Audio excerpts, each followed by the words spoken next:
High friends, good afternoon. আর তোমরা তো জানো, তোমাদেরকে বলেছিলাম যে যখন ফোনটা হারিয়ে যায় তোমাদেরকে বলেছিলাম যে আমি আরেকটা বিপদের সম্মুখীন হয়েছি ফোন হারানোর পরেও। তো সেদিনকে তোমাদের বলা হয়নি কিছু কারণবশত, হয়তো কারোর ভালোর জন্য, কারোর ভালো থাকার জন্য তাদেরকে জানাইনি বলে আমি আর তোমাদের সঙ্গেও শেয়ার করিনি, তবে বলেছিলাম যে করব। তো যাক, কিছুদিন একটু রিকভার করে গেছে বলে আমি তোমাদের এবার আজকে জানাতে এসে গেছি।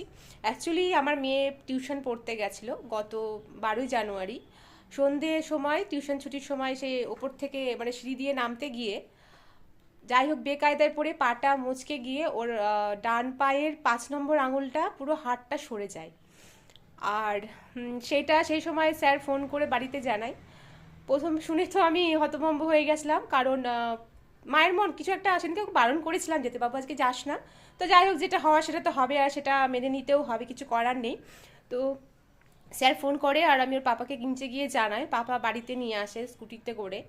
তো সেই মুহূর্তে দেখেছিলাম যে ওর পাটা পুরো ফুলে রক্ত জমে, মানে কি বলবো, ওই কিছু মুহূর্তের মধ্যে এতটাই মানে বাজে অবস্থা হয়ে গেছিলো তোমাদেরকে বলার মতন না। তো আজকে ওর প্রায় 12 দিন হয়ে গেল। 12 দিনে আজকে ওর একটা এক্সরে ছিল, আমরা মঙ্গলবার এক্সরে করার পরে দেখলাম হ্যাঁ হাড়টা সরে গেছে। তো আমরা দেরি না করে চলে গেছিলাম রঘুনাথগঞ্জে, সেখানে বেটার ডাক্তার আছে। আমাদের ঔরঙ্গাবাদে এখানে সেরকম কোনো ডাক্তার নেই বললেই চলে। আর ডাক্তার পেতে গেলে আমাদের ওয়েট করতে হবে, কারণ এখন ওয়েট করার সময় না, কারণ তোমরা তো সবাই জানো মাধ্যমিক 10 ফেব্রুয়ারি থেকে শুরু হচ্ছে, আর হাতে তো একদমই সময় নেই। তার উপরে এই একটা বিপদের সম্মুখীন হতে হলো। তো আমি ভেঙে যাইনি।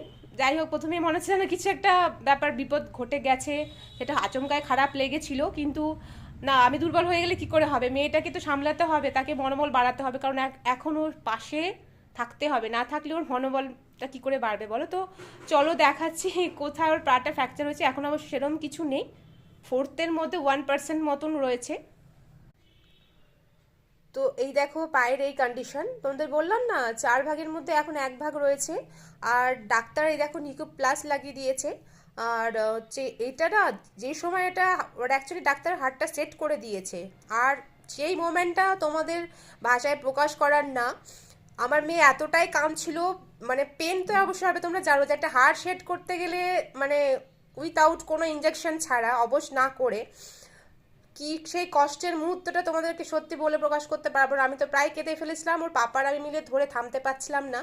আর সেই সময় খুব কষ্ট হয়েছিল। তো যাক, আজকে এক্সরে করেছি, তো দেখা যাচ্ছে এক্সরেতে হাড়টা সেট হয়ে গেছে, কিন্তু সেই কষ্টের ভাগটা আমি দিতে পারছি না, সেটা ও উপভোগ করছে। তো তোমরা ঠাকুরের কাছে প্রার্থনা করো যেন তাড়াতাড়ি সুস্থ হয়ে